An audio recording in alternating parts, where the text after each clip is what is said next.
Hello friends, welcome to my channel UGC Net with Satinder।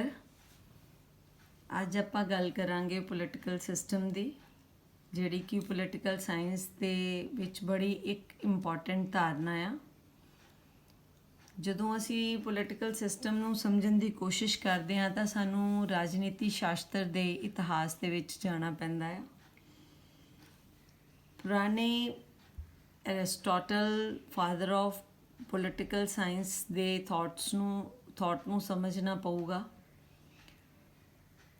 ਜਦੋਂ ਅਸੀਂ political science ਦੀ study ਕਰਨੀ ਸ਼ੁਰੂ ਕੀਤੀ ਇਨ ਦਾ ਬਿਗਨਿੰਗ, ਤਾਂ ਉਹਦੇ ਵਿੱਚ ਕੀ ਸੀਗਾ ਕਿ ਸਟੱਡੀ ਕੀਤੀ ਗਈ ਪੋਲੀਟੀਕਲ ਸਾਇੰਸ ਦੇ ਵਿੱਚ ਸਟੇਟ ਦੀ, ਪੋਲੀਟੀਕਲ ਸਾਇੰਸ ਦੇ ਵਿੱਚ ਸਟੱਡੀ ਕੀਤੀ ਗਈ ਗਵਰਨਮੈਂਟ ਦੀ।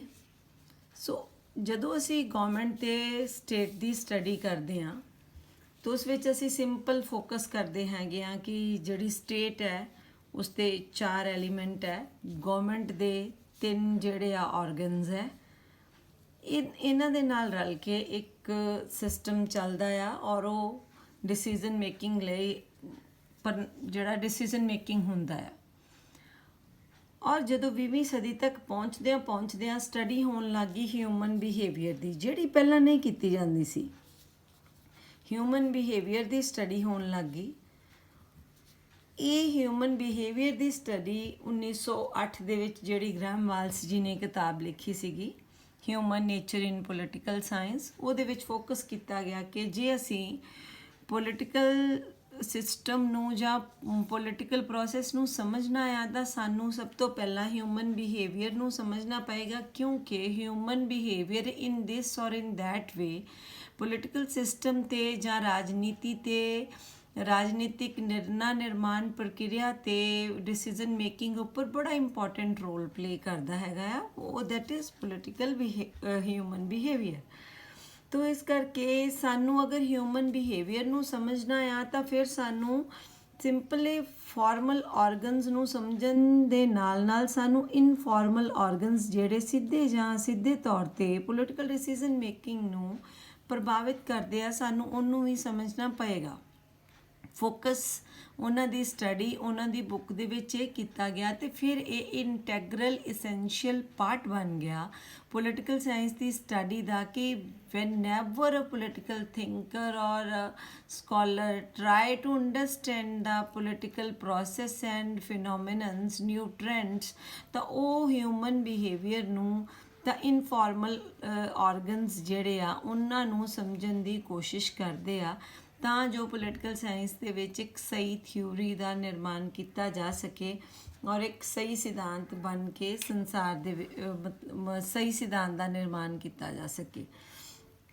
ਤੋ ਡੇਵਿਡ ਈਸਟਨ ਹੋਇਆ ਇੱਕ ਪੋਲੀਟੀਕਲ ਥਿੰਕਰ, ਉਹਨਾਂ ਨੇ ਕਿਤਾਬ ਲਿਖੀ 1953 ਦੇ ਵਿੱਚ। ਉਹ ਇੱਕ ਕਿਤਾਬ ਲਿਖਦੇ ਆ, ਉਹਨਾਂ ਦੀ ਕਿਤਾਬ ਦਾ ਨਾਂ ਹੈਗਾ ਆ ਦਾ ਪੋਲੀਟੀਕਲ ਸਿਸਟਮ। ਉਹ ਇਸ ਦੇ ਵਿੱਚ ਫੋਕਸ ਕਰਦੇ ਆ ਕਿ ਅਸਲ ਦੇ ਵਿੱਚ ਗਵਰਨਮੈਂਟ ਦੇ ਤਾਂ 3 ਆਰਗਨਸ ਹੈ ਜਿਹੜੇ ਹੈਗੇ ਆ। ਅਸੀਂ ਮੇਨ ਫੋਕਸ ਕਿਹਦੇ 'ਤੇ ਰੱਖਿਆ, ਸਿਰਫ ਇਸ ਸਟਰਕਚਰ ਨੂੰ ਸਮਝਣ ਦੇ ਲਈ, ਜਿਸ ਕਰਕੇ ਸਾਡੇ ਕੋਲ ਸਹੀ ਨਤੀਜੇ ਨਹੀਂ ਆ ਰਹੇ।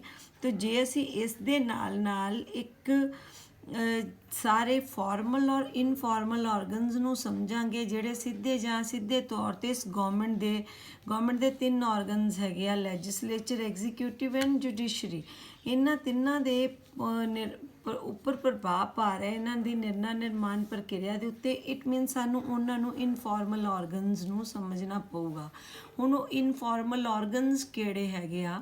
ਉਹ ਇਨਫਾਰਮਲ ਜਿਹੜੀਆਂ ਇੰਸਟੀਟਿਊਸ਼ਨਸ ਨੇ ਉਸ ਨੂੰ ਅਸੀਂ ਕਾਸਟ ਵੀ ਹੈ, ਰਿਲੀਜਨ ਹੈ, ਦੈਨ ਆਈਡੀਓਲੋਜੀ ਹੈ, ਸੁਸਾਇਟੀ ਵਿੱਚ ਜੋ ਵੀ ਮੂਵ ਪ੍ਰੈਸ਼ਰ ਗਰੁੱਪਸ ਹਨ, ਪੋਲੀਟੀਕਲ ਪਾਰਟੀਜ਼ ਹੈ, ਜਿਹੜੀਆਂ ਕਿਸੇ ਵੀ ਤਰ੍ਹਾਂ ਸਾਡੇ ਮਾਈਂਡ ਸੈਟ 'ਤੇ, ਸਾਡੇ ਡਿਸੀਜ਼ਨ ਮੇਕਿੰਗ 'ਤੇ, ਸਾਡੇ ਵੋਟਿੰਗ ਬਿਹੇਵੀਅਰ 'ਤੇ, ਗਵਰਨਮੈਂਟ ਦੀ ਆਲੋਚਨਾ ਕਰਨ ਲਈ, ਗਵਰਨਮੈਂਟ ਕੋਲੋਂ ਡਿਮਾਂਡਸ ਮੰਗਣ ਦੇ ਲਈ ਕਿ ਸਾਡੀਆਂ ਇਹ ਵਾਲੀਆਂ ਡਿਮਾਂਡਸ ਹੈਗੀਆਂ ਉਹ ਪੂਰੀਆਂ ਕੀਤੀਆਂ ਜਾਣ, ਪ੍ਰਭਾਵ ਪਾਉਂਦੇ ਆ, ਉਹਨਾਂ ਸਾਰੇ ਇਨਫਾਰਮਲ ਆਰਗਨਸ ਨੂੰ ਸਾਨੂੰ ਸਟੱਡੀ ਕਰਨਾ ਪਏਗਾ। That's it. ਉਹਨਾਂ ਦਾ ਮਕਸਦ ਇਹ ਸੀ ਇਸ ਬੁੱਕ ਦੇ ਵਿੱਚ। ਔਰ ਉਹ ਫਿਰ ਉਸ ਤੋਂ ਬਾਅਦ ਐਲਮੰਡ ਐਂਡ ਪਾਵਲ ਜੀ ਨੇ ਵੀ ਇੱਕ ਸਟਰਕਚਰ ਫੰਕਸ਼ਨਲ ਅਪਰੋਚ ਦਿੱਤੀ, ਜਿਸ ਨੂੰ ਉਹਨਾਂ ਨੇ ਵੀ ਦੱਸਿਆ ਕਿ ਕਿਵੇਂ ਇਨਪੁਟ ਸਿਸਟਮ 'ਚ ਜਾਂਦਾ ਔਰ ਉਹ ਸਾਰਾ ਜਿਹੜਾ ਆ ਇੱਕ ਡਿਸੀਜ਼ਨ ਮੇਕਿੰਗ ਨੂੰ ਪ੍ਰਭਾਵਿਤ ਕਰਦਾ ਹੈ ਤੇ ਕਿੰਨਾ ਆਧਾਰਾਂ ਤੇ ਡਿਸੀਜ਼ਨ ਜਿਹੜੇ ਆ ਉਹ ਜਿਹੜੇ ਆ ਰਾਜਨੀਤੀ ਦੇ ਵਿੱਚ ਲਏ ਜਾਂਦੇ ਆ। ਤੋ ਇਹ ਇਸ ਤਰ੍ਹਾਂ ਜਿਹੜੀ ਪੁਰਾਣੀ ਅਪਰੋਚ ਸੀਗੀ ਇੱਕ ਲੀਗਲ ਇੰਸਟੀਟਿਊਸ਼ਨਲ ਅਪਰੋਚ ਸੀਗੀ ਕਿ ਸਿਰਫ ਜਿਹੜੇ ਲੀਗਲ ਇੰਸਟੀਟਿਊਟਸ ਨੇ, ਜਿਹੜੀਆਂ ਫਾਰਮਲ ਆਰਗਨਸ ਨੇ, ਉਹਨਾਂ ਨੂੰ ਸਟੱਡੀ ਕੀਤਾ ਜਾਵੇ। ਹੁਣ ਰਾਜਨੀਤੀ ਸ਼ਾਸਤਰ ਉਸ ਤੋਂ ਵੱਧ ਕੇ ਦਾਇਰਾ ਵਧਾ ਲਿਆ ਸਟੱਡੀ ਦਾ। ਉਸ ਦਾਇਰੇ ਦੇ ਵਿੱਚ ਸਾਰੇ ਇਨਫਾਰਮਲ ਆਰਗਨਸ ਨੂੰ ਵੀ ਸਟੱਡੀ ਕੀਤਾ ਜਾਣ ਲੱਗ ਗਿਆ ਔਰ ਉਹਦੇ ਵਿੱਚ ਪੋਲੀਟੀਕਲ ਸਾਇੰਸ ਜਿਹੜਾ ਆ ਇਹਦੇ ਉੱਪਰ ਫੋਕਸ ਪੋਲੀਟੀਕਲ ਸਾਇੰਸ ਦੇ ਵਿੱਚ ਪੋਲੀਟੀਕਲ ਸਿਸਟਮ 'ਤੇ ਫੋਕਸ ਕੀਤਾ ਗਿਆ। ਤੋ ਜਦੋਂ ਅਸੀਂ ਪੋਲੀਟੀਕਲ ਸਿਸਟਮ ਨੂੰ ਸਮਝਣ ਦੀ ਕੋਸ਼ਿਸ਼ ਕਰਦੇ ਹਾਂ, as you can see from on your screen ਕਿ ਦੋ ਵਰਡਸ ਨੂੰ ਮਿਲ ਕੇ ਬਣਿਆ ਹੈ political system, political plus system.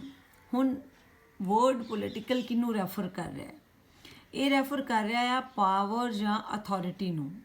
ਅਗਰ ਤੁਸੀਂ ਦੇਖੋ, ਅਸੀਂ ਕਹਿੰਦੇ ਰਾਜਨੀਤਿਕ ਬੰਦਾ ਆ, ਇਹ ਜੀ ਪੋਲੀਟੀਕਲ ਹੈਗਾ, ਇਹ ਇਸ ਨਾਲ ਅਸੀਂ ਆਮ ਕਰਕੇ ਆਪਣੇ ਭਾਰਤੀ ਜਿੰਨਾ ਵੀ ਸਮਾਜ ਹੈ ਉਹਦੇ ਵਿੱਚ ਇਹ ਮੰਨਣਾ ਆ ਕਿ ਅਸੀਂ ਰਾਜਨੀਤਿਕ ਬੰਦਿਆਂ ਦੇ ਨਾਲ ਪੂਰੇ ਨਹੀਂ ਲੈ ਸਕਦੇ ਕਿਉਂਕਿ ਉਹਨਾਂ ਕੋਲ ਪਾਵਰ ਹੁੰਦੀ ਹੈ, ਉਹਨਾਂ ਕੋਲ ਅਥਾਰਟੀ ਹੁੰਦੀ ਹੈ ਔਰ ਉਸ ਅਥਾਰਟੀ ਦਾ ਉਹ ਯੂਜ਼ ਕਰਦੇ ਆ। ਜਿਹੜੀ ਗੱਲ ਅਸੀਂ ਨਹੀਂ ਕਰਨੀ ਚਾਹੁੰਦੇ ਸਾਡੇ ਕੋਲ ਜ਼ਬਰਦਸਤੀ ਵੀ ਮਨਵਾ ਲਈ ਜਾਂਦੀ ਹੈ।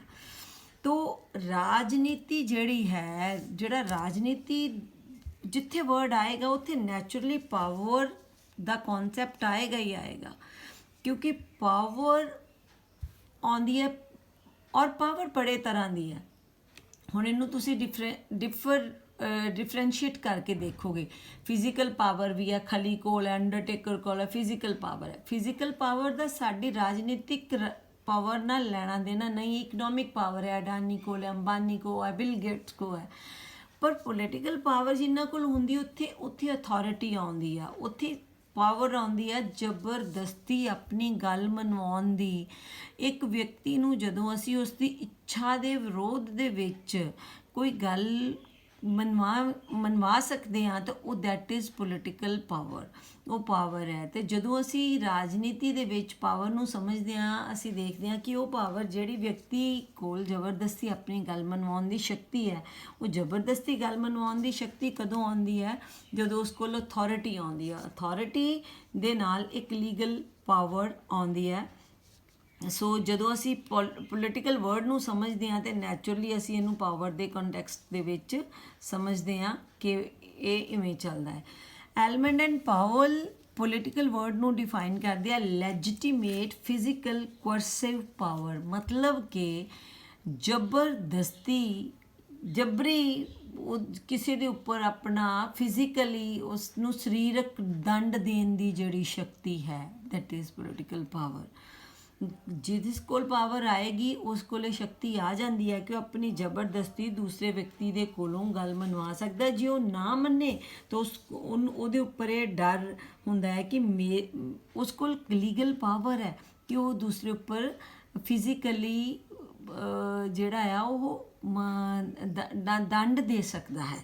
ਤੋ ਇਸ ਕਰਕੇ ਜਿਹੜੇ ਐਲਮੰਡ ਐਂਡ ਪਾਵਲ ਜਿਹੜਾ ਫੋਕਸ ਕਰਦੇ ਆ ਕਿ ਵਿਅਕਤੀ ਜਦੋਂ ਪੋਲੀਟੀਕਲ ਪਾਵਰ ਉਹ ਪਾਵਰ ਹੁੰਦੀ ਆ, ਪੋਲੀਟੀਕਲ ਉਹ ਹੁੰਦਾ ਹੈ ਜਿਸ ਦੇ ਵਿੱਚ ਵਿਅਕਤੀ ਦੇ ਉੱਪਰ ਸਰੀਰਕ ਜ਼ਬਰਦਸਤੀ ਕਰਨ ਦੀ ਸ਼ਕਤੀ ਆ ਜਾਂਦੀ ਹੈ।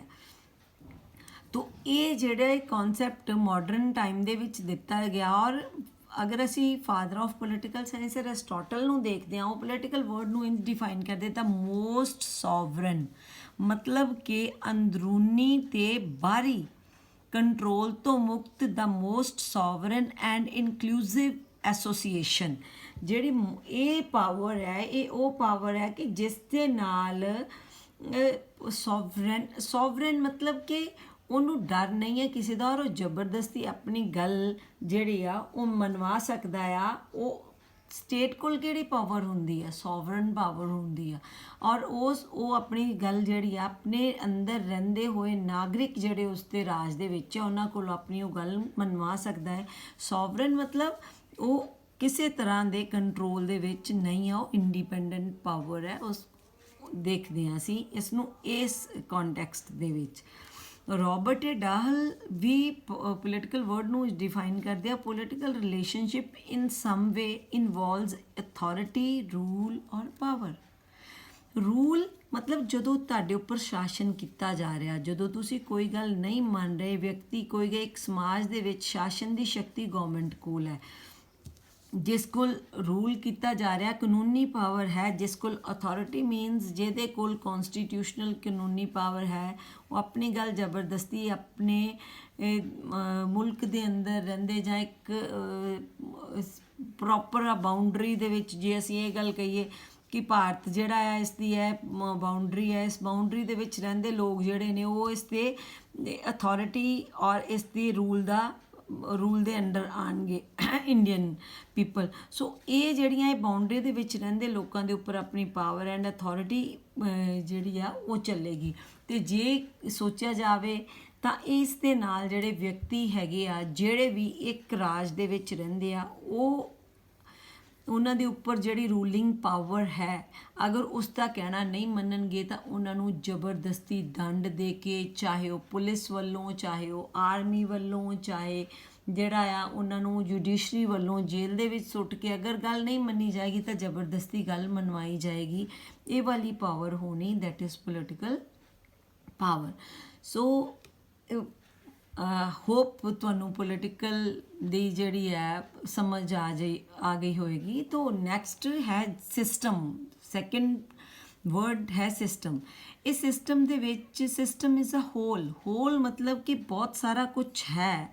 ਇਹ ਇੱਕ ਸਿਸਟਮ ਹੈ, ਇਹਦੇ ਵਿੱਚ ਬਹੁਤ ਸਾਰੇ ਹੋਰ ਸਬ ਸਿਸਟਮਸ ਨੇ। ਇੱਕ ਬਹੁਤ ਸਾਰੇ ਸਿਸਟਮ ਤੋਂ ਜਿਵੇਂ ਕਿ ਕਿਉਂਕਿ ਜਿੰਨੇ ਵੀ ਸਾਡੇ ਸਿਧਾਂਤ ਆਏ, we are saying that we are student of political science means ਸਾਡੇ ਪੋਲੀਟੀਕਲ ਸਾਇੰਸ ਦੇ ਵਿੱਚ ਬਹੁਤ ਸਾਰੇ ਉਹ ਸਿਧਾਂਤ, ਉਹ ਜਿਹੜੀਆਂ ਥਿਊਰੀਜ਼ ਨੇ, ਉਹ ਟੂਲਸ ਯੂਜ਼ ਕੀਤੇ ਜਾਂਦੇ ਨੇ ਜਿਹੜੇ ਆਮ ਨੈਚੁਰਲ ਸਾਇੰਸਿਸ ਦੇ ਵਿੱਚ ਯੂਜ਼ ਕੀਤੇ ਜਾਂਦੇ ਆ।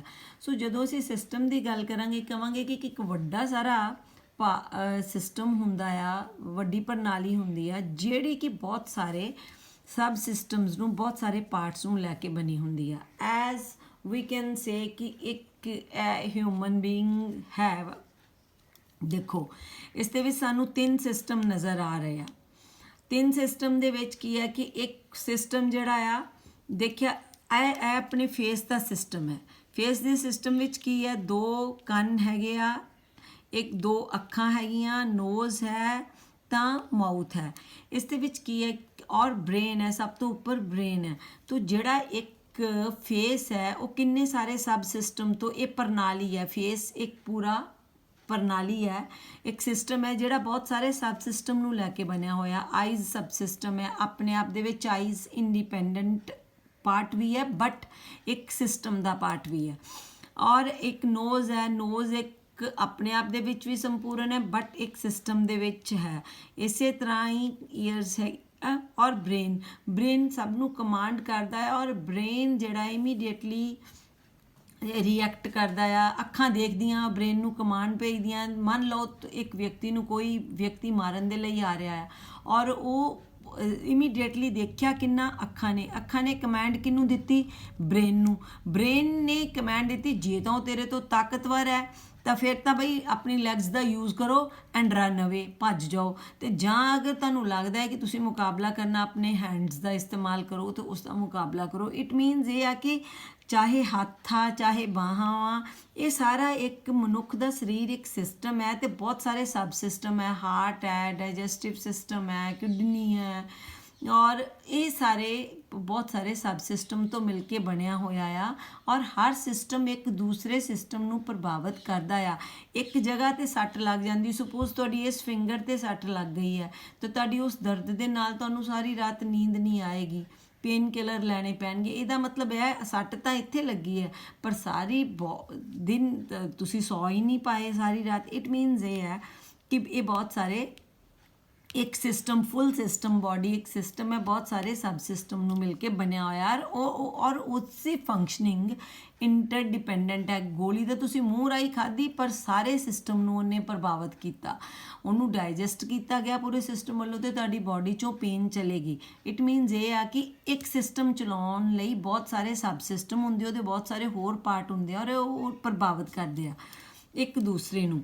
ਤਾਂ ਇਹ ਇਸ ਤਰ੍ਹਾਂ ਹੀ ਤੁਸੀਂ ਦੇਖਿਆ ਜਾਵੇ, ਇਹ ਜਿਹੜੇ ਆਪਣੇ ਜਦੋਂ ਸਿਸਟਮ ਨੂੰ ਦੇਖਾਂਗੇ, ਪੋਲੀਟੀਕਲ ਸਿਸਟਮ ਨੂੰ, ਤਾਂ ਇਸ ਦੇ ਵਿੱਚ ਵੀ ਬਹੁਤ ਸਾਰੇ ਸਬ ਸਿਸਟਮ ਹੁੰਦੇ ਆ। ਲੈਜਿਸਲੇਚਰ ਹੈ, ਐਗਜ਼ੀਕਿਊਟਿਵ ਹੈ, ਜੁਡੀਸ਼ਰੀ ਹੈਗੀ ਆ, ਜੇਲ ਹੈ, ਪੁਲਿਸ ਹੈ, ਆਰਮੀ ਹੈ, ਦੈਨ ਵੀ ਹੈਵ ਕਾਸਟ ਹੈ, ਰਿਲੀਜਨ ਹੈ, ਦੈਨ ਪੋਲੀਟੀਕਲ ਪਾਰਟੀਜ਼ ਹੈ, ਪ੍ਰੈਸ਼ਰ ਗਰੁੱਪਸ ਹੈ। ਸੋ ਐਕਸੈਕਟਰਾ ਬਹੁਤ ਸਾਰੇ ਸਬ ਸਿਸਟਮ ਨੇ ਇੱਕ ਪੋਲੀਟੀਕਲ ਸਿਸਟਮ ਵਿੱਚ, ਜਿਹੜੇ ਫਾਰਮਲ ਔਰ ਇਨਫਾਰਮਲ ਸਾਰੇ ਆਪੋ ਆਪਣੀ ਬਾਉਂਡਰੀਜ਼ ਦੇ ਵਿੱਚ ਰਹਿ ਕੇ ਕੰਮ ਕਰ ਰਹੇ ਨੇ, ਔਰ ਇੱਕ ਬਾਉਂਡਰੀ ਦੂਸਰੀ ਨੂੰ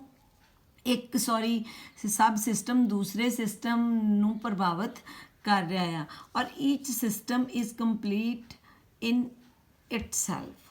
ਤੋ ਜਿਹੜਾ ਸਿਸਟਮ ਹੈ ਉਹ ਇੱਕ ਦੂਸਰੇ ਦੇ ਨਾਲ ਪੂਰੀ ਤਰ੍ਹਾਂ ਇੱਕ ਸਿਸਟਮ ਦੂਸਰੇ ਸਬ ਸਿਸਟਮ ਤੋਂ ਪ੍ਰਭਾਵਿਤ ਹੈਗਾ ਆ, ਮਤਲਬ ਪ੍ਰਭਾਵਿਤ ਹੈ, ਪਰ ਆਪਣੇ ਆਪ ਦੇ ਵਿੱਚ ਕੰਪਲੀਟ ਹੈ। ਜੇ ਤੁਸੀਂ ਜਾਤੀ ਦਾ ਕੋਈ ਪ੍ਰੈਸ਼ਰ ਗਰੁੱਪ ਵੇਖੋਗੇ, ਉਹ ਆਪਣੇ ਆਪ ਦੇ ਵਿੱਚ ਕੰਪਲੀਟ ਹੈ, ਪਰ ਉਹ ਪੋਲੀਟੀਕਲ ਸਿਸਟਮ ਰਾਜ ਦੇ ਲੈਜਿਸਲੇਚਰ ਨੂੰ ਉਹਦੇ ਹੱਕ ਦੇ ਵਿੱਚ ਨਿਰਣੇ ਲੈਣ ਦੇ ਲਈ ਪ੍ਰਭਾਵਿਤ ਕਰ ਰਿਹਾ, ਜਦੋਂ ਤਰਨੇ ਮਾਰ ਰਿਹਾ, ਜਲੂਸ ਕੱਢ ਰਿਹਾ, ਔਰ ਉਹਨਾਂ ਨੂੰ ਪ੍ਰਭਾਵਿਤ ਕਰ ਰਿਹਾ ਹੈ ਕਿ ਨਿਰਣਾ ਉਹਨਾਂ ਦੇ ਹੱਕ ਦੇ ਵਿੱਚ ਹੋਣਾ ਚਾਹੀਦਾ ਆ।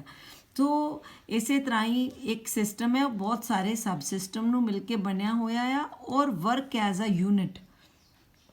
ਸਾਰੇ ਸਬ ਸਿਸਟਮ ਇੱਕ ਦੂਸਰੇ ਦੇ ਨਾਲ ਇੱਕ ਯੂਨਿਟ ਵਜੋਂ ਮਿਲ ਕੇ ਕੰਮ ਕਰਦੇ ਨੇ। ਜਿਵੇਂ ਹੁਣੇ ਆਪਾਂ ਇਸ ਬਾਡੀ ਵਾਲੇ ਸਿਸਟਮ ਨੂੰ ਦੇਖਿਆ, ਸਾਰੇ ਮਿਲ ਕੇ ਵਰਕ ਕਰਦੇ ਨੇ, ਤੇ ਫਿਰ ਹੀ ਜਿਹੜਾ ਆ ਉਹ ਸਬ ਸਿਸਟਮ ਅੱਛੀ ਤਰ੍ਹਾਂ ਕੰਮ, ਇੱਕ ਪੂਰਾ ਸਿਸਟਮ ਚੰਗੀ ਤਰ੍ਹਾਂ ਕੰਮ ਕਰ ਪਾਉਂਦਾ। ਜੇ ਇੱਕ ਵੀ ਸਿਸਟਮ ਚੰਗੀ ਤਰ੍ਹਾਂ ਕੰਮ ਨਾ ਕਰੇ, ਮੰਨ ਲਓ ਵਿਅਕਤੀ ਦੀ ਕਿਡਨੀ ਫੇਲੀਅਰ ਹੋ ਜਾਂਦਾ ਹੈ ਤੇ ਵਿਅਕਤੀ ਮਰ ਜਾਂਦਾ। ਇਸੇ ਤਰ੍ਹਾਂ ਹੀ ਜੇ ਲੈਜਿਸਲੇਚਰ ਚੰਗੀ ਤਰ੍ਹਾਂ ਕੰਮ ਨਹੀਂ ਕਰੂਗੀ ਤਾਂ ਪੂਰੇ ਦੇਸ਼ ਦਾ ਜਿਹੜਾ ਪੋਲੀਟੀਕਲ ਸਿਸਟਮ ਹੈ ਉਹ ਤਬਾਹ ਹੋ ਜਾਊਗਾ। ਇਸੇ ਤਰ੍ਹਾਂ ਜੇ ਪੁਲਿਸ ਆਪਣਾ ਚੰਗੀ ਤਰ੍ਹਾਂ ਕੰਮ ਨਹੀਂ ਕਰੂਗੀ ਤਾਂ ਬਾਕੀ ਸਿਸਟਮ ਨੂੰ ਪ੍ਰਭਾਵਿਤ ਕਰੇਗਾ, ਔਰ ਬਾਕੀ ਸਿਸਟਮ ਡਿਕਲਾਈਨ ਹੋਣਾ ਸ਼ੁਰੂ ਹੋ ਜਾਣਗੇ। ਇੱਕ ਵੀ ਇੰਸਟੀਟਿਊਸ਼ਨ ਦਾ ਡਿਕਲਾਈਨ ਦੇ ਨਾਲ ਪੂਰਾ ਹੋਲ ਸਿਸਟਮ ਜਿਹੜਾ ਆ ਉਹ ਤਬਾਹ ਹੋ ਜਾਂਦਾ ਆ, ਜਾਂ ਡਿਕਲਾਈਨ ਉਹਨਾਂ ਦਾ ਵੀ ਡਿਕਲਾਈਨ ਹੋਣਾ ਸ਼ੁਰੂ ਹੋ ਜਾਂਦਾ ਆ। ਸੋ ਨੈਚੁਰਲੀ ਇੱਕ ਪੂਰੇ ਪੋਲੀਟੀਕਲ ਸਿਸਟਮ ਬਹੁਤ ਸਾਰੇ ਸਬ ਸਿਸਟਮ ਤੋਂ ਬਣਦਾ ਹੈ। ਮੰਨ ਲਓ ਰਿਲੀਜਨ ਹੀ ਜ਼ਿਆਦਾ ਓਵਰਪਾਵਰ ਕਰਨ ਲੱਗ ਜਾਵੇ ਰਾਜਨੀਤੀ ਨੂੰ, ਤਾਂ ਉਹਦੇ ਨਾਲ ਵੀ ਪੋਲੀਟੀਕਲ ਇੰਸਟੀਟਿਊਸ਼ਨ ਦਾ ਜਾਂ ਡਿਸੀਜ਼ਨ ਮੇਕਿੰਗ ਦੇ ਸਹੀ ਡਿਸੀਜ਼ਨ ਮੇਕਿੰਗ ਨਹੀਂ ਹੁੰਦੇ ਤਾਂ ਡਿਕਲਾਈਨ ਹੋਣਾ ਸ਼ੁਰੂ ਹੋ ਜਾਂਦਾ ਹੈ। ਇੱਕ ਡੈਮੋਕ੍ਰੇਸੀ ਦਾ ਨੁਕਸਾਨ ਹੁੰਦਾ ਹੈ। ਤੋ ਆਪਸ ਦੇ ਵਿੱਚ ਮਿਊਚੁਅਲ ਇੰਡੀਪੈਂਡੈਂਸ ਹੁੰਦੀ ਆ ਹਰ ਸਿਸਟਮ ਦੀ, ਤੋ ਇੱਕ ਦੂਸਰੇ ਨੂੰ ਪ੍ਰਭਾਵਿਤ ਕਰਦੇ ਆ, ਐਜ਼ ਵੀ ਹੈਵ ਡਿਸਕਸਡ। ਤੋ ਬਾਉਂਡਰੀਜ਼ ਜਿਹੜੀਆਂ ਪੋਲੀਟੀਕਲ ਸਿਸਟਮ ਦੀਆਂ ਬਾਉਂਡਰੀਜ਼ ਹੁੰਦੀਆਂ ਨੇ ਨਾ, ਇਹ ਫੰਕਸ਼ਨਲ ਹੁੰਦੀਆਂ, ਕੰਮ ਕਰਨ ਵਾਲੀਆਂ। ਜਿਵੇਂ ਲੈਜਿਸਲੇਚਰ ਕੰਮ ਕਰਦੀ ਹੈ, ਕੰਮ ਕੀ ਕਰਦੀ ਹੈ? ਡਿਸੀਜ਼ਨ ਮੇਕਿੰਗ, ਲਾਅ ਬਣਾਉਂਦੇ ਆ ਪੂਰੇ ਦੇਸ਼ ਦੇ ਲਈ। ਇਸੇ ਤਰ੍ਹਾਂ ਹੀ ਦੂਸਰੀ ਹੈ ਐਗਜ਼ੀਕਿਊਟਿਵ, ਕੀ ਕਰਦੀ? ਜਿਹੜੇ ਲਾਅ ਬਣ ਕੇ ਉੱਧਰੋਂ ਆ ਗਏ ਉਹਨਾਂ ਨੂੰ ਫਟਾਫਟ ਸੁਸਾਇਟੀ ਦੇ ਵਿੱਚ ਇੰਪਲੀਮੈਂਟ ਕੀਤਾ ਜਾਂਦਾ ਆ। ਜਦੋਂ ਸੁਸਾਇਟੀ ਦੇ ਵਿੱਚ ਉਹਨਾਂ ਨੂੰ ਇੰਪਲੀਮੈਂਟ ਕੀਤਾ ਜਾਂਦਾ ਹੈ ਤਾਂ ਜਿਹੜੇ ਵਿਅਕਤੀ ਉਹਨਾਂ ਲਾਜ਼ ਨੂੰ ਨਹੀਂ ਮੰਨਦੇ ਉਹਨਾਂ ਨੂੰ ਸਜ਼ਾ ਦਿੱਤੀ ਜਾਂਦੀ ਹੈ ਜੁਡੀਸ਼ਰੀ ਦੇ ਵੱਲੋਂ। ਇਸੇ ਤਰ੍ਹਾਂ ਹੀ ਜੋ ਸਮਾਜ ਦੇ ਵਿੱਚ ਕੋਈ ਗੁੰਡਾਗਰਦੀ ਕਰਨ ਦੀ ਜਾਂ ਸਮਾਜ ਦੇ ਵਿੱਚ ਕੁਛ ਇਲੀਗਲ ਜਾਂ ਸਮਾਜ ਦੀਆਂ ਮਾਨਤਾਵਾਂ ਦੇ ਖਿਲਾਫ ਕੋਈ ਕੰਮ ਕਰਦੇ ਆ ਤਾਂ ਉਹ ਲਾਅ ਨੂੰ ਡਿਸਓਬੇ ਕਰਨ ਦੀ ਸਜ਼ਾ ਦੇ ਵਿੱਚ ਜੇਲ੍ਹ ਦੇ ਵਿੱਚ ਜਾਣਗੇ। ਜੇਲ੍ਹ ਵਿੱਚ ਸੁੱਟਣ ਦਾ ਕੰਮ ਪੁਲਿਸ ਕਰਦੀ ਹੈ। ਫਿਰ ਉੱਥੇ ਅੰਦਰ ਜਿਹੜੇ ਕਰਮਚਾਰੀ ਨੇ ਉਹਨਾਂ ਦੇ ਮਾਈਂਡ ਚੇਂਜ, ਜਿਵੇਂ ਕਿ ਗਾਂਧੀ ਜੀ ਕਹਿੰਦੇ ਸੀ, ਜਾਂ ਰਿਫਾਰਮ ਹਾਊਸਿਸ ਖੋਲ੍ਹ ਦਿਓ, ਜਾਂ ਉਹਨਾਂ ਨੂੰ ਸਜ਼ਾ ਦੇ ਕੇ ਉਹਨਾਂ ਦੇ ਮਨ ਦੇ ਵਿੱਚ ਇਹਨਾਂ ਡਰ ਪੈਦਾ ਕਰ ਦਿੱਤਾ ਜਾਂਦਾ ਹੈ ਕਿ ਉਹ ਅਗਲੀ ਵਾਰੀ ਨਾ ਕਰਨ, ਜਾਂ ਉਹਨਾਂ ਦਾ ਮਨ ਹੀ ਬਦਲ ਦਿੱਤਾ ਜਾਵੇ। ਜਿਵੇਂ ਗਾਂਧੀ ਜੀ ਕਹਿੰਦੇ ਆ ਕਿ ਇਹ ਇੱਕ, ਜਿਵੇਂ ਗਾਂਧੀ ਜੀ ਕਹਿੰਦੇ ਸੀਗੇ ਕਿ ਰਿਫਾਰਮ ਹਾਊਸਿਸ ਦੇ ਵਿੱਚ ਤਬਦੀਲ ਕਰ ਦਿਓ ਜੁਡੀਸ਼ਰੀ ਨੂੰ, ਉਹ ਜੇਲ੍ਹਾਂ ਨੂੰ, ਤਾਂ ਜੋ ਜਿਹੜਾ ਵਿਅਕਤੀ ਉੱਥੇ ਜਾਵੇ ਬਾਅਦ ਵਿੱਚ ਆ ਕੇ ਗੁਨਾਹ ਤੋਂ ਤੌਬਾ ਕਰ ਲਵੇ। ਤੋ ਇਸ ਤਰ੍ਹਾਂ ਹਰ ਸਿਸਟਮ ਜਿਹੜਾ ਆ ਦੂਸਰੇ ਸਿਸਟਮ ਨੂੰ ਪ੍ਰਭਾਵਿਤ ਕਰਦਾ ਹੈ। ਬਹੁਤ ਸਾਰੇ, ਇੱਕ ਪ੍ਰਣਾਲੀ ਵਿੱਚ ਬਹੁਤ ਸਾਰੀਆਂ ਉਪ ਪ੍ਰਣਾਲੀਆਂ ਜਾਂ ਸਬ ਸਿਸਟਮਸ ਜਿਹੜੇ ਆ ਉਹ ਵਰਕ ਕਰਦੇ ਆ। ਜਦੋਂ ਹੁਣ ਅਸੀਂ ਇਹਨੂੰ ਹੋਲਿਸਟਿਕਲੀ ਦੇਖਿਆ ਜਾਵੇ ਪੋਲੀਟੀਕਲ ਸਿਸਟਮ ਹੈ ਕਿ ਐਜ਼ ਅ ਹੋਲ, ਤਾਂ ਆਪਾਂ ਦੇਖਾਂਗੇ ਕਿ ਪੋਲੀਟੀਕਲ ਸਿਸਟਮ ਕੋਲ ਇੱਕ ਬੜੀ ਇੰਪੋਰਟੈਂਟ ਪਾਵਰ ਹੈ, ਉਹ ਕੀ ਹੈ? ਲੈਜੀਟੀਮੇਟ ਕੋਅਰਸਿਵ ਪਾਵਰ।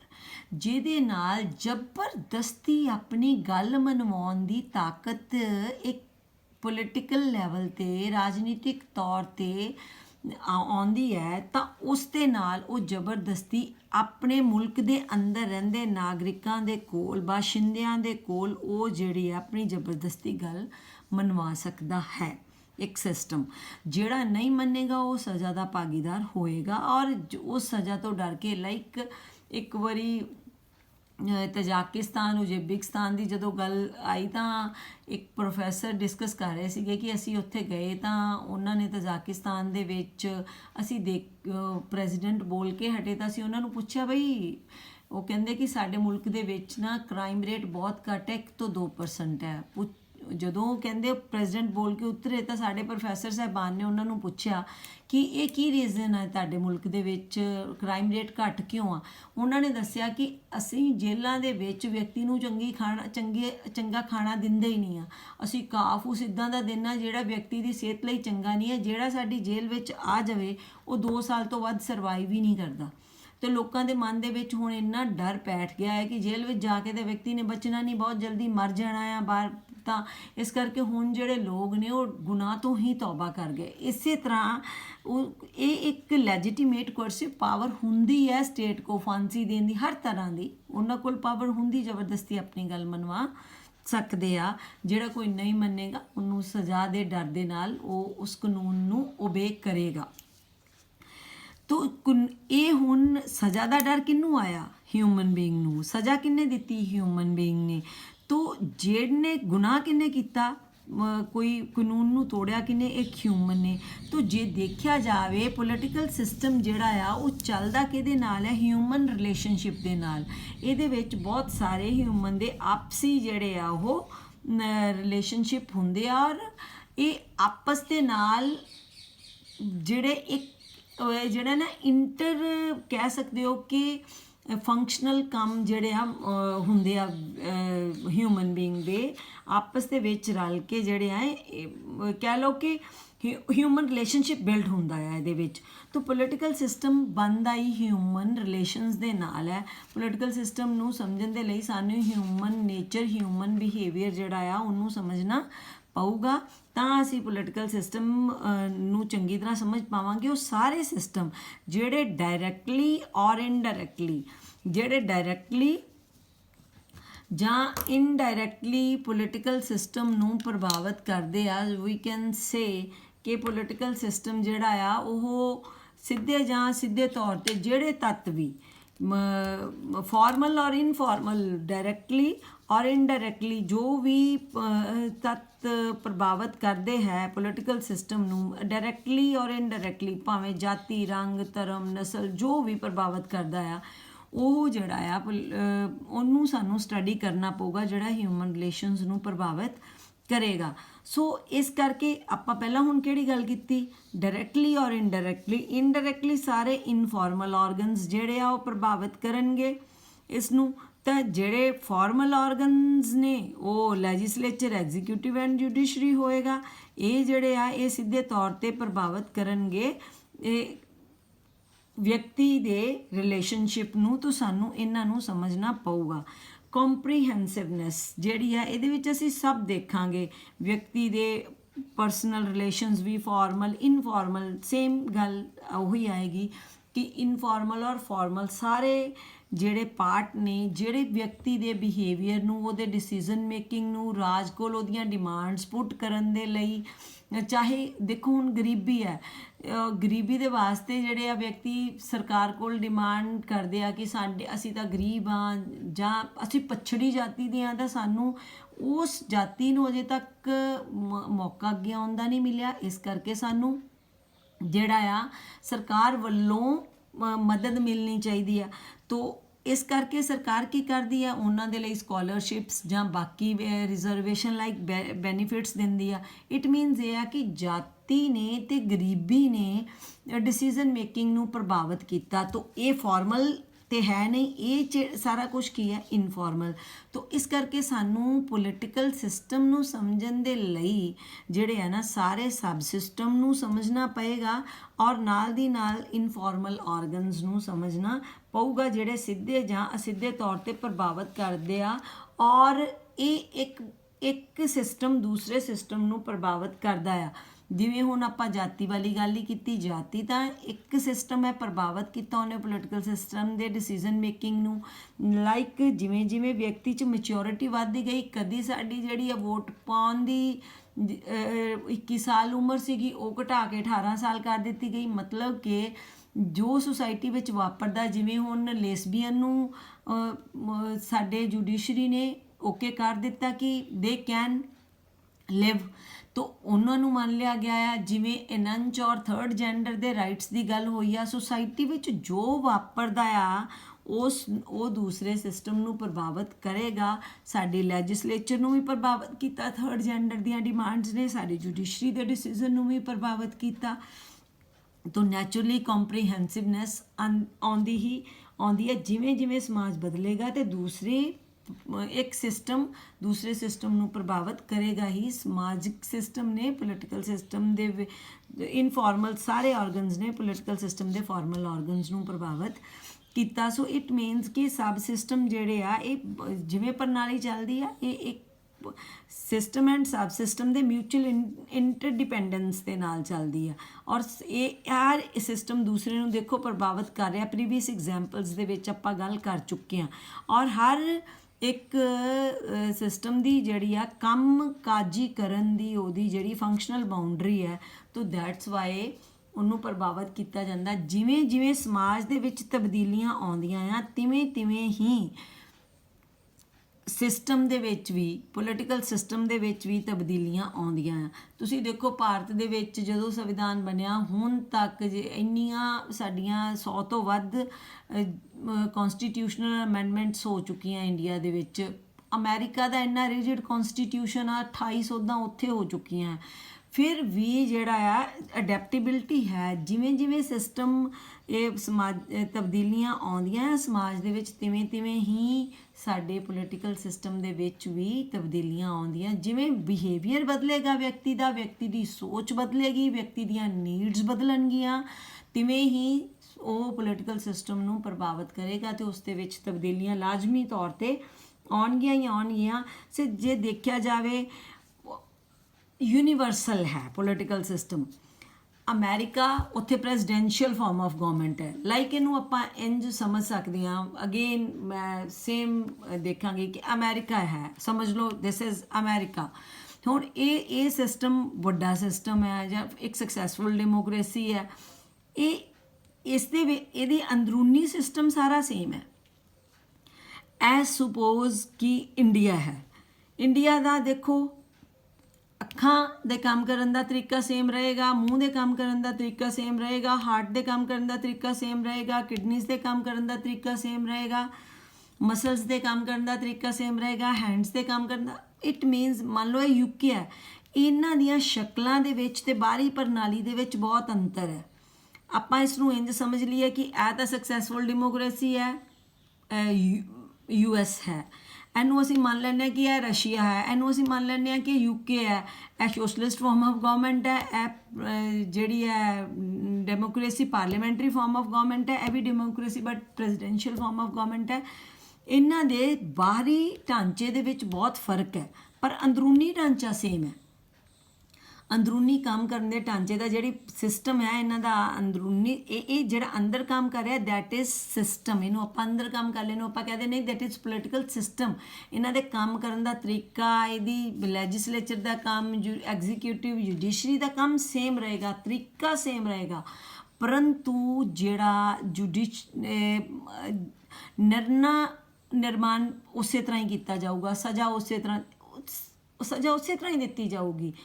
ਜਦ ਕਿ ਜਿਹੜਾ ਯੂਨੀਵਰਸਲ ਹੈ ਪੋਲੀਟੀਕਲ ਸਿਸਟਮ, ਯੂਨੀਵਰਸਲ ਹੈ। ਹਰ ਇੱਕ ਰਾਜ ਦੇ ਵਿੱਚ, ਹਰ ਇੱਕ ਸਟੇਟ ਦੇ ਵਿੱਚ ਉਸ ਦੇ ਕੰਮਕਾਜੀ ਬਾਉਂਡਰੀਜ਼ ਹੀ ਹੋਣਗੀਆਂ, ਫੰਕਸ਼ਨਲ ਬਾਉਂਡਰੀਜ਼ ਹੀ ਹੋਣਗੀਆਂ। ਹਰ ਸਿਸਟਮ ਅੰਦਰੂਨੀ ਸਿਸਟਮ ਸਾਰੇ ਰਾਜਾਂ ਵਿੱਚ ਸੇਮ ਰਹੇਗਾ, ਸੇਮ ਹੀ ਹੁੰਦਾ ਆ। ਜਦ ਕਿ ਜਿਹੜਾ ਆ ਬਾਹਰੀ ਢਾਂਚੇ ਵਿੱਚ ਸਰਕਾਰਾਂ ਦੇ ਢਾਂਚੇ ਵਿੱਚ ਫਰਕ ਹੋ ਸਕਦਾ ਆ, ਪਰੰਤੂ ਪੋਲੀਟੀਕਲ ਸਿਸਟਮ ਹਰ ਇੱਕ ਦੇਸ਼ ਦੇ ਵਿੱਚ ਸੇਮ ਹੀ ਪਾਇਆ ਜਾਂਦਾ ਆ। ਤੋ ਜੇ ਅਸੀਂ ਗੱਲ ਕਰਾਂਗੇ ਕਿ ਹਰ ਇੱਕ ਸਿਸਟਮ ਨੇ ਕੀ ਕਰਨਾ, ਉਹਦੇ ਵਿੱਚ ਉਸੇ ਤਰ੍ਹਾਂ ਹੀ ਲੋਕ ਮੰਗਾਂ ਮੰਨਣਗੇ, ਸਰਕਾਰ ਦੇ ਕੋਲ ਪਹੁੰਚਣਗੀਆਂ, ਉਸੇ ਤਰ੍ਹਾਂ ਹੀ ਸਰਕਾਰ ਉਹਨਾਂ ਦੇ ਇੰਟਰਸਟ ਨੂੰ ਐਗਰੀਗੇਟ ਕਰੇਗਾ, ਉਸੇ ਤਰ੍ਹਾਂ ਇੰਟਰਸਟ ਆਰਟੀਕੂਲੇਸ਼ਨ ਹੋਏਗੀ। ਉਹ ਇਹ ਜਿਹੜੀਆਂ ਨੇ ਉਸੇ ਤਰ੍ਹਾਂ ਹੀ ਫਿਰ ਪੋਲੀਟੀਕਲ ਕਮਿਊਨੀਕੇਸ਼ਨ ਕੰਮ ਕਰਦਾ ਆ, ਉਸੇ ਤਰ੍ਹਾਂ ਹੀ ਡਿਸੀਜ਼ਨ ਮੇਕਿੰਗ ਹੋਏ ਜਾਂਦੇ ਆ, ਉਸੇ ਤਰ੍ਹਾਂ ਜਿਹੜੇ ਆ ਰੂਲ ਐਪਲੀਕੇਸ਼ਨ ਹੁੰਦੇ ਆ, ਉਸੇ ਤਰ੍ਹਾਂ ਹੀ ਰੂਲ ਐਡਜੂਡੀਕੇਸ਼ਨ ਹੁੰਦੇ ਆ। ਤੋ ਇਹ ਜਿਹੜਾ ਹੈ ਨਾ ਕੰਮ ਇਸੇ ਤਰ੍ਹਾਂ ਹੀ ਕਰਦਾ। ਔਰ ਇੱਕ ਜਿਹੜਾ ਸਿਸਟਮ ਹੈ ਉਹ ਬਹੁਤ ਸਾਰੇ ਕੰਮ ਕਰ ਰਿਹਾ ਹੁੰਦਾ ਹੈਗਾ। ਹਾਰਟ ਜਿਹੜਾ ਆ ਉਹ ਜਿਹੜਾ ਦੇਖੋ ਅੱਖਾਂ ਦੇਖ ਵੀ ਰਹੀਆਂ ਆ, ਅੱਖਾਂ ਨਾਲ ਦੀ ਨਾਲ ਬ੍ਰੇਨ ਨੂੰ ਕਮਾਂਡ ਵੀ ਭੇਜ ਰਹੀਆਂ ਆ। ਤੋ ਇਹ ਜਿਹੜੇ ਆ ਇੱਕ ਸਿਸਟਮ ਬਹੁਤ ਸਾਰੇ ਹੋਰ ਸਬ ਸਿਸਟਮ ਹੋਰ ਬਹੁਤ ਸਾਰੇ ਕੰਮ ਕਰਦਾ ਆ। ਜਿਵੇਂ ਜਿਹੜਾ ਕਾਨੂੰਨ ਬਣਾਉਣ ਦਾ ਕੰਮ ਹੈ ਉਹ ਕਾਨੂੰਨ ਲੈਜਿਸਲੇਚਰ ਕਰਦੀ ਆ। ਪਰ ਜੇ ਦੇਖਿਆ ਜਾਵੇ ਹੁਣ ਲੈਜਿਸਲੇਚਰ ਸਾਡੇ ਇੰਡੀਆ ਦੇ ਵਿੱਚ ਲੈਜਿਸਲੇਚਰ ਕੰਮ ਕਰਦੀ ਹੈ, ਬਟ ਨਾਲ ਦੀ ਨਾਲ ਐਗਜ਼ੀਕਿਊਟਿਵ 'ਤੇ ਕੰਟਰੋਲ ਵੀ ਤਾਂ ਕਰਦੀ ਹੈ ਨਾ। ਸੈਪਰੇਸ਼ਨ ਆਫ ਪਾਵਰ ਅਗਰ ਮੋਂਟੈਸਕਿਊ ਦੇ ਸਿਧਾਂਤ ਨੂੰ ਦੇਖਿਆ ਜਾਵੇ, ਉਹ ਉਹਨਾਂ ਦੇ ਉੱਪਰ, ਤਾਂ ਕਿ ਜੇ ਐਗਜ਼ੀਕਿਊਟਿਵ ਕਾਨੂੰਨ ਨੂੰ ਜਿਹੜੀ ਐਪਲੀਕੇਸ਼ਨ ਕਰਦੀ ਹੈ, ਕਾਨੂੰਨ ਨੂੰ ਲਾਗੂ ਵੀ ਕਰਦੀ ਹੈ, ਬਟ ਨਾਲ ਉਹ ਜਿਹੜੀ ਆ ਲੈਜਿਸਲੇਚਰ ਨੂੰ ਜੋ ਸਮਾਜ ਵਿੱਚ ਵਾਪਰਿਆ ਉਹਦੇ ਅਕੋਰਡਿੰਗ ਕਿੱਦਾਂ ਦੇ ਕਾਨੂੰਨ ਬਣਾਉਣੇ ਆ ਉਹਨਾਂ ਨੂੰ ਭੇਜਿਆ ਜਾਂਦੇ ਆ, ਜਿਹੜੀ ਆ ਦੱਸਦੀ ਆ ਕਿ ਸਮਾਜ ਵਿੱਚ ਕਿੱਦਾਂ ਦੇ ਕਾਨੂੰਨਾਂ ਦੀ ਲੋੜ ਹੈ। ਫਿਰ ਉਸੇ ਤਰ੍ਹਾਂ ਬਿਊਰੋਕਰੇਸੀ ਜਿਹੜੀ ਆ ਲਾਅ ਮੇਕਿੰਗ ਦੇ ਵਿੱਚ ਥਰੂ ਡੈਲੀਗੇਟਡ ਲੈਜਿਸਲੇਸ਼ਨ ਹੈਲਪ ਵੀ ਕਰਦੀ ਹੈ ਲੈਜਿਸਲੇਚਰ ਦੀ। ਇਸੇ ਤਰ੍ਹਾਂ ਹੀ ਨਿਆਂਪਾਲਿਕਾ ਜਿੱਥੇ ਨਿਆਂ ਕਰਦੀ ਹੈ ਰੂਲਸ ਦੇ ਅਕੋਰਡਿੰਗ, ਕਾਨੂੰਨਾਂ ਦੇ ਅਕੋਰਡਿੰਗ ਜਾਂ ਦੇਸ਼ ਦੇ ਸੰਵਿਧਾਨ ਦੇ ਅਕੋਰਡਿੰਗ, ਉਸੇ ਤਰ੍ਹਾਂ ਹੀ ਉਹ ਜਿਹੜੀ ਆ ਆਪਣੇ ਫੰਡਾਮੈਂਟਲ ਰਾਈਟਸ ਦੀ ਰਾਖੀ ਵੀ ਕਰਦੀ ਹੈ ਅਤੇ ਵਿਧਾਨ ਪਾਲਿਕਾ ਦੇ ਉੱਪਰ ਥਰੂ ਜੁਡੀਸ਼ੀਅਲ ਰਿਵਿਊ ਚੈੱਕ ਵੀ ਰੱਖਦੀ ਹੈ। ਸੋ ਇੱਕ ਜਿਹੜਾ ਸਿਸਟਮ ਹੈ ਉਹ ਬਹੁਤ ਸਾਰੇ, ਇੱਕ ਨਹੀਂ ਮਲਟੀਪਲ ਫੰਕਸ਼ਨਸ ਕਰ ਰਿਹਾ ਹੁੰਦਾ ਐਟ ਏ ਵਨ ਟਾਈਮ। ਤੋ ਅਗਰ ਅਸੀਂ ਕਰੀਏ ਤਾਂ ਜਦੋਂ ਅਸੀਂ ਸਮਝਾਂਗੇ ਤਾਂ ਉਸ ਦੇ ਵਿੱਚ ਸਾਨੂੰ ਬਹੁਤ ਪੋਲੀਟੀਕਲ ਸਿਸਟਮ ਨੂੰ ਸਮਝਣ ਦੇ ਲਈ ਅਗਰ ਅਸੀਂ ਦੇਖਿਆ ਜਾਵੇ ਤਾਂ ਉਹ ਬਹੁਤ ਸਾਰੇ ਇੱਕ ਸਿਸਟਮ ਬਹੁਤ ਸਾਰੇ ਸਬ ਸਿਸਟਮ ਨੂੰ ਲੈ ਕੇ ਬਣਿਆ, ਔਰ ਮਲਟੀ ਫੰਕਸ਼ਨਲ ਹੈ ਇੱਕ ਸਬ ਸਿਸਟਮ ਦੇ, ਜਿਸ ਨੂੰ ਮਿਲ ਕੇ ਇੱਕ ਪੂਰਾ ਸਿਸਟਮ ਸਕਸੈਸਫੁਲੀ ਕੰਮ ਕਰਦਾ ਆ। ਜੇ ਦੇਖਿਆ ਜਾਵੇ ਤਾਂ ਇੰਗਲੈਂਡ ਵਿੱਚ ਚਲੇ ਜਾਓ, ਇੰਗਲੈਂਡ ਦੇ ਵਿੱਚ ਉੱਥੇ ਅੱਜ ਵੀ ਰਾਜਤੰਤਰ ਹੈ। ਉਹ ਸਿਸਟਮ ਨੂੰ ਉਹਨਾਂ ਨੇ ਐਜ਼ ਇਟ ਇਜ਼ ਅਡੋਪਟ ਕਰਕੇ ਰੱਖਿਆ ਹੋਇਆ ਆ। ਤਾਂ ਉਹਦਾ ਅਜੇ ਤੱਕ ਰਾਜਤੰਤਰ ਕਿਉਂ ਆ? ਕਿਉਂਕਿ ਉੱਥੋਂ ਦੇ ਲੋਕ ਕੰਜ਼ਰਵੇਟਿਵ ਹੈ, ਆਪਣੇ ਪੁਰਾਣੇ ਸਿਸਟਮ ਨੂੰ ਬਦਲਣਾ ਨਹੀਂ ਚਾਹੁੰਦੇ। ਤਾਂ ਉੱਥੇ ਅੱਜ ਵੀ ਉਹੀ ਸਿਸਟਮ, ਕਿਉਂਕਿ ਲੋਕਾਂ ਦਾ ਵਿਵਹਾਰ ਦੇਖਿਆ ਜਾਵੇ ਤਾਂ ਸਿੱਧੇ ਤੌਰ 'ਤੇ ਪੋਲੀਟੀਕਲ ਸਿਸਟਮ ਨੂੰ ਪ੍ਰਭਾਵਿਤ ਕਰਦਾ ਆ। ਔਰ ਇੱਕ ਸਿਸਟਮ ਜਿਹੜਾ ਆ ਉਹ ਕੰਮ ਕਰਨ ਦੇ ਲਈ, ਹੁਣ ਇੰਡੀਆ ਦੇ ਡਿਸੀਜ਼ਨ ਮੇਕਿੰਗ ਹੈ, ਇੰਡੀਆ ਅਗਰ ਡਿਸੀਜ਼ਨ ਜਿਹੜਾ ਬਾਹਰਲਾ ਹੈ, ਇਹ ਬਾਹਰਲਾ ਇਨਵਾਇਰਮੈਂਟ ਹੈ ਜਿਹੜਾ ਇੰਡੀਆ ਦੇ ਲਾਗੇ ਚਾਗੇ, ਇੱਥੇ ਪਾਕਿਸਤਾਨ ਹੈ, ਇੱਥੇ ਅਫਗਾਨਿਸਤਾਨ, ਰਸ਼ੀਆ ਹੈ, ਦੈਨ ਇੱਧਰ ਚਾਈਨਾ ਹੈ, ਤਿੱਬਤ ਹੈ, ਤੋ ਇੱਥੇ ਸ੍ਰੀਲੰਕਾ ਹੈ। ਜਦੋਂ ਇੰਡੀਆ ਨੇ ਡਿਸੀਜ਼ਨ ਲੈਣੇ ਆ, ਜਦੋਂ ਬਾਹਰੀ ਪ੍ਰਭਾਵ ਪੈਂਦਾ ਹੈ, ਲਾਈਕ ਭਾਰਤ ਦੇ ਵਿੱਚ ਅੰਦੋਲਨ ਚੱਲ ਰਿਹਾ ਸੀਗਾ ਕਿਸਾਨ ਅੰਦੋਲਨ, ਉਸ ਕਿਸਾਨ ਅੰਦੋਲਨ ਦੇ ਵਿੱਚ ਜਿਹੜੇ ਕਿਸਾਨ ਬਿੱਲ, ਐਗਰੀਕਲਚਰ ਬਿੱਲ ਰਿਪੀਲ ਕਰਨ ਦੇ ਲਈ, ਜਦ ਕਿ ਭਾਰਤ ਦੇ ਵਿੱਚ ਤਾਂ ਇੱਥੇ ਅੰਦਰੋਂ ਅੰਦੋਲਨ ਚੱਲ ਹੀ ਰਿਹਾ, ਪਰ ਬਾਹਰੋਂ ਅਮਰੀਕਾ ਦਾ, UK ਦਾ, ਆਸਟ੍ਰੇਲੀਆ ਦਾ ਭਾਰਤ 'ਤੇ ਪ੍ਰੈਸ਼ਰ ਪੈ ਰਿਹਾ ਹੈ ਕਿ ਕਿਸਾਨਾਂ ਨੂੰ ਇੰਨੀ ਦੇਰ ਹੋ ਗਈ ਹੈ, ਇਹਨਾਂ ਦੇ ਹੱਕ ਦੇ ਵਿੱਚ ਡਿਸੀਜ਼ਨ ਜਿਹੜੇ ਲੈ ਲੈਣੇ ਚਾਹੀਦੇ ਗਵਰਨਮੈਂਟ ਨੂੰ। ਇਟ ਮੀਨਸ ਜੋ ਅੰਦਰੂਨੀ ਸਰਕਾਰ ਸਾਡੀ ਦਿੱਲੀ ਗਵਰਨਮੈਂਟ 'ਚ ਬੈਠ ਕੇ ਸਾਡੀ ਲੈਜਿਸਲੇਚਰ ਨੇ ਜੋ ਡਿਸੀਜ਼ਨ ਲੈਣਾ ਆ, ਉਹ ਪ੍ਰਭਾਵਿਤ ਕਿਹਦੇ ਤੋਂ ਹੋ ਰਿਹਾ? ਇੱਕ ਤਾਂ ਅੰਦਰੂਨੀ ਵਾਤਾਵਰਨ ਹੈ ਜਿਹੜਾ ਐਨਵਾਇਰਨਮੈਂਟ, ਇਹਦੇ ਤੋਂ ਪ੍ਰਭਾਵਿਤ ਹੋ ਰਿਹਾ। ਇੱਕ ਜਿਹੜਾ ਬਾਹਰੀ, ਜਾਂ ਭਾਰਤ ਨੇ ਜਦੋਂ ਨੈਮ ਨੂੰ ਆਪਟ ਕੀਤਾ, ਨਾਨ ਅਲਾਈਨਮੈਂਟ ਮੂਵਮੈਂਟ ਜਿਹੜੀ ਆ ਚਲਾਈ, ਤਾਂ ਭਾਰਤ ਜਿਹੜਾ ਕਿੱਥੋਂ ਪ੍ਰਭਾਵਿਤ ਹੋਇਆ? ਜਿੱਥੇ ਸਾਡੀ ਅੰਦਰੂਨੀ ਆਈਡੀਓਲੋਜੀ ਸੀਗੀ ਕਿ ਅਸੀਂ ਸ਼ਾਂਤਮਈ ਰਹਿਣਾ ਆ, ਕਿਸੇ ਨਾਲ ਲੜਾਈ ਝਗੜਾ ਨਹੀਂ ਕਰਨਾ, ਕੋਆਪਰੇਸ਼ਨ ਕਰਨੀ ਗਵਾਂਢੀ ਮੁਲਕਾਂ ਨਾਲ। ਉੱਥੇ ਸਾਡੇ ਆ ਰਸ਼ੀਆ ਦਾ ਸਾਡਾ ਗਵਾਂਢੀ ਮੁਲਕ ਹੋਣਾ ਤੇ ਡੀਗੋ ਗਾਰਸ਼ੀਆ ਹੋਣਾ ਦਾ ਸਾਡੇ ਲਾਗੇ ਹੋਣਾ, ਪਾਕਿਸਤਾਨ ਦਾ ਨਾਟੋ ਨੂੰ ਜੁਆਇਨ ਕਰ ਜਾਣਾ ਸਾਡੇ ਡਿਸੀਜ਼ਨ ਦੇ ਉੱਪਰ ਬੜਾ ਇੰਪੋਰਟੈਂਟ ਰੋਲ ਪਲੇ ਕੀਤਾ। ਤੇ ਭਾਰਤ ਦੀ ਜਿਹੜੀ ਹੈ ਸਿਸਟਮ ਨੇ ਡਿਸੀਜ਼ਨ ਇਹ ਲਿਆ ਕਿ ਭਾਰਤ ਕਿਸੇ ਵੀ ਗੁੱਟ ਨਾਲ ਨਹੀਂ ਰਲੇਗਾ, ਭਾਰਤ ਜਿਹੜਾ ਹੈ ਉਹ ਨੈਮ ਨੂੰ ਅਡਾਪਟ ਕਰੇਗਾ। ਸੋ ਜਿਹੜਾ ਇੱਕ ਪੋਲੀਟੀਕਲ ਸਿਸਟਮ ਹੈ ਇਕੱਲੇ ਇੰਟਰਨਲ এনवायरमेंट ਤੋਂ ਨਹੀਂ, ਐਕਸਟਰਨਲ এনवायरमेंट ਤੋਂ ਵੀ ਪ੍ਰਭਾਵਿਤ ਹੁੰਦਾ ਹੈ। ਸੋ ਹੋਲਿਸਟਿਕਲੀ ਅਸੀਂ ਇਹ ਗੱਲ ਕਹਿ ਸਕਦੇ ਹਾਂ ਕਿ ਇੱਕ ਪੋਲੀਟੀਕਲ ਸਿਸਟਮ ਦੇ ਕੋਲ ਜਿਹੜਾ ਆ ਉਹ ਇੱਕ ਕੋਰਸਿਵ ਪਾਵਰ ਹੁੰਦੀ ਆ, ਜਿਹੜੀ ਕਿ ਹਿਊਮਨ ਰਿਲੇਸ਼ਨ ਦੇ ਨਾਲ ਹੀ ਇੱਕ ਸਿਸਟਮ ਚੱਲਦਾ ਆ।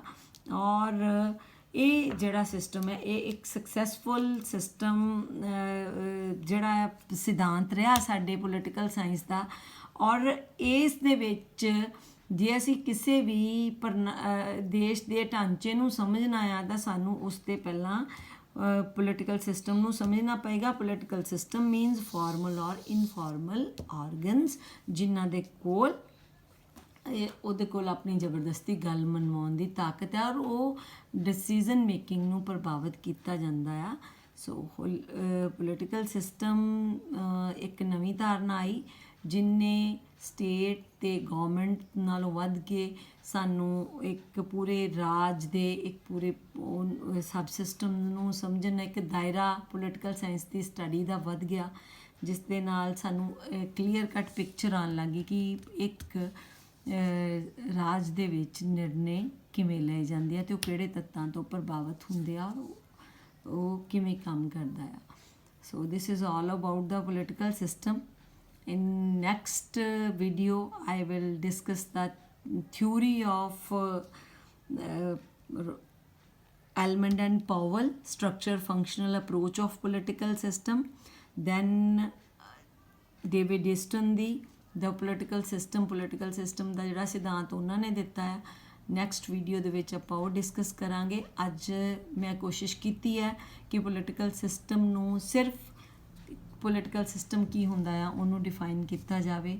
ਹੋਪਫੁਲੀ ਜਿਹੜਾ ਹੈ ਤੁਸੀਂ ਇਸ ਚੀਜ਼ ਨੂੰ ਮੈਂ ਤੁਹਾਨੂੰ ਸਮਝਾਉਣ ਦੇ ਵਿੱਚ ਸਮਰੱਥ ਰਹੀ ਹੋਵਾਂਗੀ। So thanks for being with me.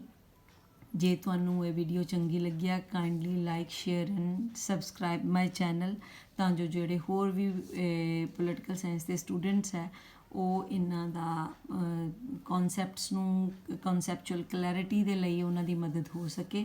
Thank you very much.